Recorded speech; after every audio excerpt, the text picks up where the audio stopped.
so if we want to place this letter and look at it in historical context, get to know a little bit more about this area of Galatia, what's the main book in the New Testament that we would look at to do that? Okay, Acts. Okay, Acts is the backbone. Okay, it's the skeleton of the entire New Testament in the same way that you'll see Kings and Chronicles are like the skeleton or the framework for a lot of the prophets and a lot of the writings of the Old Testament. So we'd always want to know Acts. Now again, we haven't gone through Acts. Okay, you haven't had the benefit of going through that. And so what I'm going to do is hit the highlights of where Galatia appears in the book of Acts. And it's going to help us again understand this letter much more. All right, so Galatia was an area that Paul hit on his very first missionary journey. And so Acts chapter 13, there's the apostles there, and there's a strong church in the town of Antioch, the city of Antioch, which was one of the largest cities in New Testament times. That's the first place that people were called Christians, was at the church in Antioch. Paul is there with Barnabas. There's a large group of people that have been doing evangelism in that city. They're praying at a prayer and fasting meeting, and God says, set apart Paul and Barnabas and send them out. Send them further out to bring the gospel. Right? And so they do that, and in 46 A.D., they begin the first official missionary journey. Now, we call it the first missionary journey because it's the first one recorded in Acts. For Paul, I'm guessing it was probably like his 15th or 50th. I think we just don't have the other ones recorded, but he was doing evangelism before this. But this was the first real coordinated church-sent missionary journey we have recorded with Paul in Acts. So you can see there, they set out from Antioch. The first place they stop is on the island of Cyprus, and they have some ministry there. And then they come into the mainland there of Asia Minor, and they land squarely in this area of Galatia. And so he goes throughout several of these cities. So Acts 13 through 14 is your main background for the book of Galatians. So I would encourage you this afternoon, get out Acts, reread through those chapters. Because it's really going to tell you who makes up the church. Okay, who are they? What are they like? What are some of these people in the Galatian churches?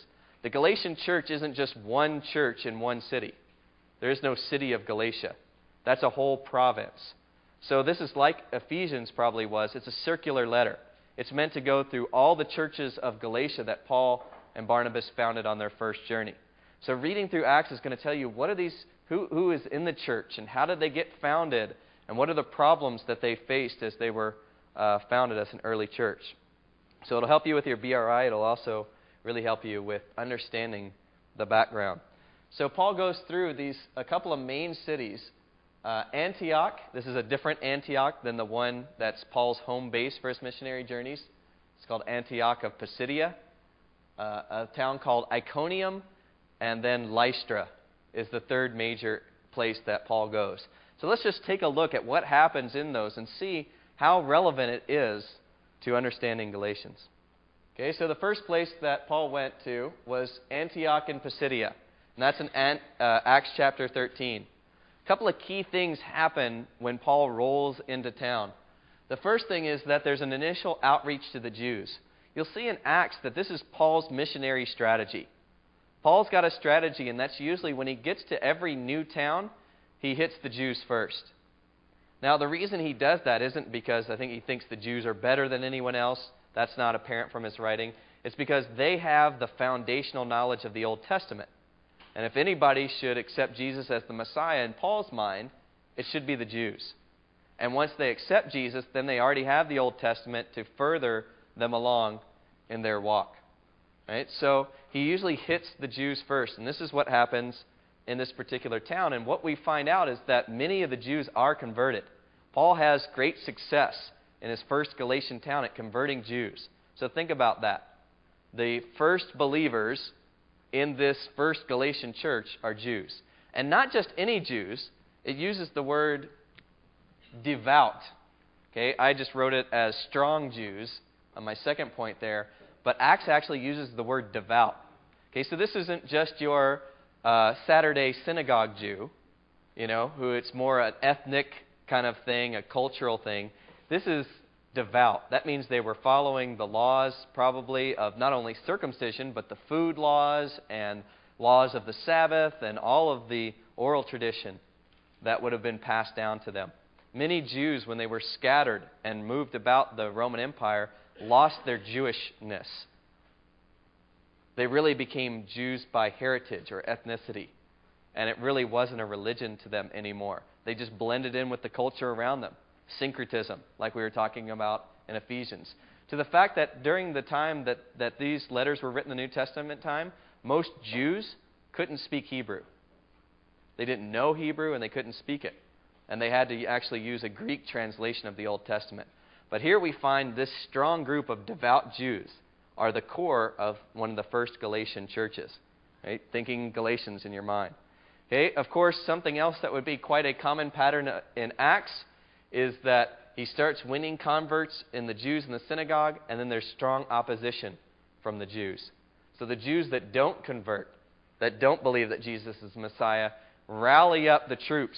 They're like, hey, what's going on here? This guy Paul, he's coming in and he's preaching this gospel, and it's messing up our control over our synagogues, and it's, there's this whole stir, and he's even saying that you don't have to follow the law, and he's preaching the same thing to Gentiles, and just all this abominable stuff to them. And so they kind of rally up the troops, and there's a huge opposition that comes against Paul. And as is his pattern, he goes to the Jews first, but as soon as they reject him, he shakes the dust off. That's a New Testament cultural thing that Jews did to say, the blood is on your head. Your responsibility, you've rejected the gospel, the responsibility is on you. You've had your warning. It's a prophetic act. And so in this first area of Antioch, Paul and Barnabas shake the dust off, and they say, fine, we'll go preach to the Gentiles. And it says the Gentiles were pretty happy about that. All right? So he goes to the Gentiles, and then many Gentiles are saved. So now you've got this weird Galatian church that has this core, the beginning of devout converted Jews, and now you got these Gentiles streaming into it. Okay? Now he doesn't really have a chance to sit and disciple and do other stuff because the opposition comes up again, and another plot is actually there to kill him, and he moves on to the next Galatian town. And that is actually a picture of Antioch, the area of what it looks like. Okay, he moves on next to the city of Iconium, and now we're into Acts chapter 14. And we're going to see a similar thing happens again. Again, Paul and Barnabas start with the Jews. They start reaching out to the Jews, and it says this time, in the very beginning, Jews and Gentiles are saved. So from the very beginning, it seems like he's not only just reaching out to the Jews, but he's even just going out to the Gentiles in the other days. And so all these Jews and Gentiles are getting saved and being part. And it says there was supernatural signs and wonders. It isn't specific. It just says God gave Paul and Barnabas signs and wonders in Iconium to accompany the gospel. Now, keep this in mind when you read Galatians chapter 3, where he's talking about why are they turning to the law. He said, do you receive the Spirit through works of the law? Did you see all these signs and wonders because of your works or the Holy Spirit? That many people in this early Galatian church got saved probably as a result of being drawn in through signs and wonders. So it was the supernatural power of God that got them interested in the gospel and brought them in, and then they were saved. Of course, the Jews are not happy with this again. So now the Jews of Iconium come against Paul. There's a plot to kill him again. And so Paul says, okay, I'm going to move on to the next town. So you're seeing a pattern here. All right? It gets worse. Why were the plots never successful? You'll see in Acts, God doesn't save everyone every time from physical death. In other words, when we talk about Paul's conversion, Stephen in Acts chapter 7 is one of the first early church martyrs. And it was basically the Jews that plotted against him, brought charges against him, and killed him. James is the same one in chapter 12 of Acts. Same chapter that God spares Peter, releases him from prison supernaturally, is the same chapter that James gets run through with a sword. You really have to trust God's sovereignty if you're going to be out in these places that are dangerous. Just normal life, even. We'll see these plots were there, but just like when there was a plot to kill Jesus in his own hometown, they're going to shove him over the cliff. Suddenly he's just not there. It wasn't the time. So, He goes on to the final major city that he's going to visit. He does visit another city called Derbe, but we don't really hear of what happens there. But the last place he visits is this city named Lystra. And again, this is what this area looks like where Paul came into the city. All right, now think about it. He's just been to 2 Galatian cities. He's seen churches established. They're a mix of Jews and Gentiles. He's already had twice now that the Jews have chased him out of town, the unbelieving Jews. He comes into Lystra, and God decides to pour out an even larger supernatural sign, is that there was a man who was crippled from birth. He's never walked in his life. And Paul goes up, says he sees that the man has faith to be healed, prays over him, boom, the guy gets up and starts walking. Right? So you can imagine what happens in the city of Lystra. These aren't like these huge cities. Okay? There's no entertainment beyond, there's no like movie theaters, there's no all that other kind of stuff. So when there's some new team or teacher or show in town, people would just come out and fill the streets. You know, so Paul and Barnabas were kind of this new show. They were out there preaching, and suddenly this man who's never walked before is healed. So the whole town goes into an uproar. And it's mostly Gentiles, because this is the place where they call them Zeus and Hermes. They call Barnabas Zeus, and they call Paul Hermes, because he's the spokesman for Zeus. And they decide that the way to honor them, they see the syncretism, see like in their culture, they're like supernatural power. The gods have come down to us, incarnate, you know. And so they get these sacrifices, and they're about to sacrifice to Paul and Barnabas. You can imagine Paul and Barnabas like, whoa, you know, stop. This is not why we're here. And God uses it, though, and Paul delivers this powerful sermon, you know, that they're not representing Zeus or Hermes. They're not there for the Greek gods, that they're there for a God named Yahweh, a God who came down to earth as Jesus. And so, again, lots of people are saved. And, of course, this time it's not so much Jews from Lystra. Lystra seems like it was maybe more a primarily Gentile audience that got saved in the early church. But this time it's all the Jews from the other 2 towns follow him. I mean, this is how dedicated the Jewish persecution was for Paul. The Jews from the past 2 towns, here Paul is raising a ruckus in Lystra, follow him, take him out of the city, and stone him. Right, which is completely against Roman law. Right? Not only because Paul's a Roman citizen, but because that they didn't, you know, only Romans had the power of capital punishment. You know, and so the Jews are even willing to risk being called insurrectionists and being killed themselves by the Romans because they hate Paul and his message that much. Acts is just full of the enemy trying to stop the gospel. And of course, what happens, this is one of my favorite things, they just assume Paul's dead, so they leave him. I mean, I probably assumed that after he's been stoned to death. You know, I mean, he looks dead, you know. And I mean, it wasn't just like they threw a few small stones. If you've seen, like, there's still cultures today that stone people. Okay? They stone them until basically there's nothing left but a mess. And it says they just leave him there. And what happens? Paul just pops up, you know.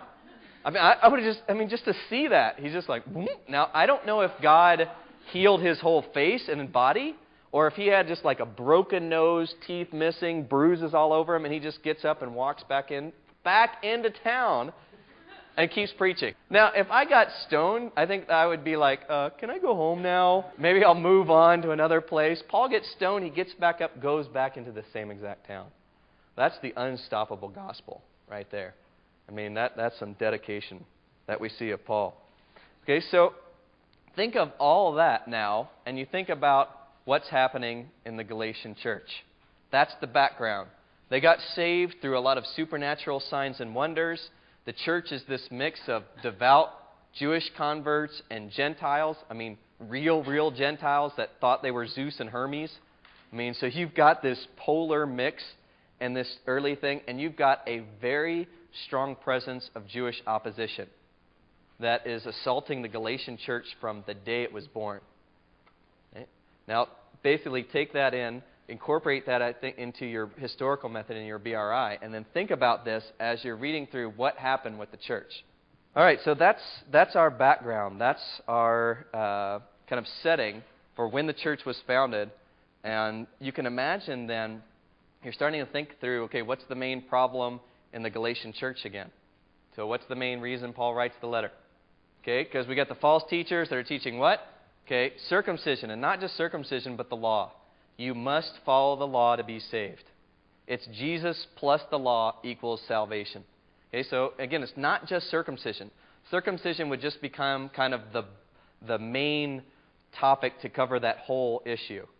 Okay, circumcision was kind of the litmus test, if you will, of if a person was going to follow the entire law as a Christian. So you can see why that would be so prevalent in there. First of all, the temptation is going to be if you do that, then the persecution might stop. Okay, if you're a Gentile Galatian believer, you think, well, maybe if I just start following the law and get circumcised and do all that stuff, maybe at least the Jews would leave me alone then. You know, maybe that'll satisfy the Jews enough to allow us to continue what we do. And remember how many devout Jews there were that were converted. They're still wondering, okay, Paul was here and Jesus is here and I'm saved, but they've been living their whole lives as devout followers of the law. I mean, they have taken special care to never eat meat sacrificed to idols. So they don't buy meat in the marketplace. They don't probably even eat meat that much unless they've caught it and killed it themselves. They've been careful to not eat anything contaminated. They've got a very specific list. They don't eat pork, which is the main meat at this time.